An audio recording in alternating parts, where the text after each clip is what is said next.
Peter Burr, Sr., came to Jefferson County in 1748 and soon showed the Virginians how well a Yankee from Connecticut builds his house.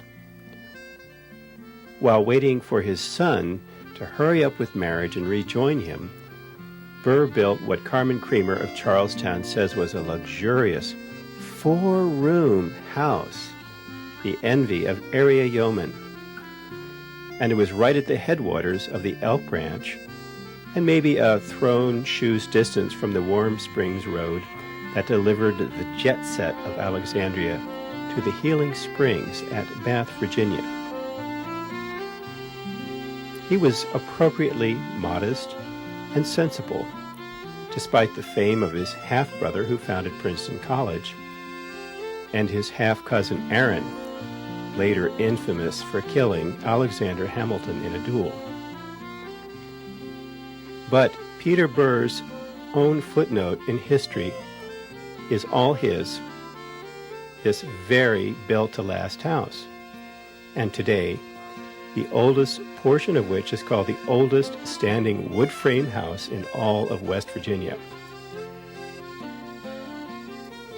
This past summer, 9 kids and 3 adults with the Boys and Girls Club of Jefferson County learned to look at the Peter Burr house as an archaeological relic. That is, they learned to examine it detail by detail, in context, to recreate an accurate picture of daily life there at different times. The large westerly chimney, for example, can be dated by what appears to be a date of 1820, and the then owner's David Moore's initials cut in a stone near the top. And experts say the chimney's superb stonework closely matches that of the spring house, so dating both to around 1820. But it's the oldest part, the New England part of the house, that fascinates. Mrs. Creamer, Charles Brown of the Boys and Girls Club, Amy Terriup, and others took the kids every Tuesday and Thursday last July to the protected property. And there they had already prepared some dig sites.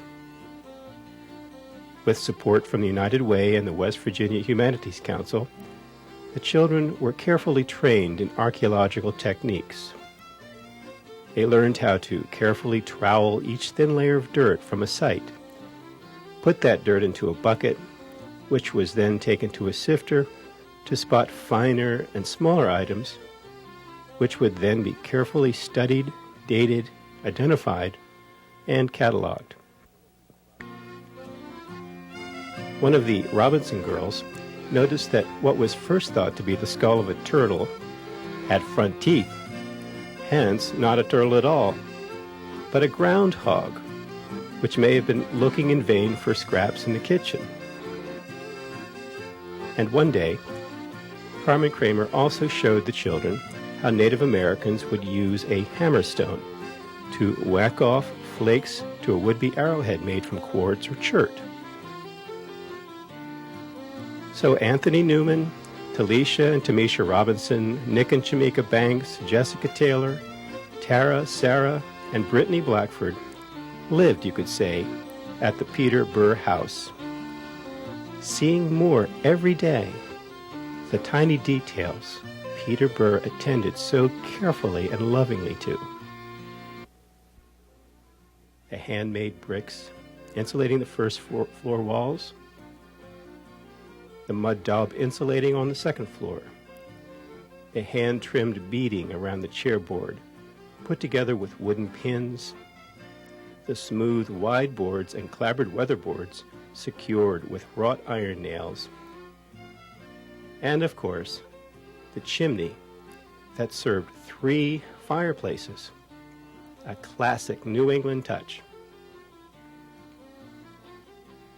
Finally, the chance to make a model of Burr House, guided by Harper's Ferry's mayor and architect Kip Stoll, gave the children yet another view of Burr House, making it, if not their own house, but their own experience.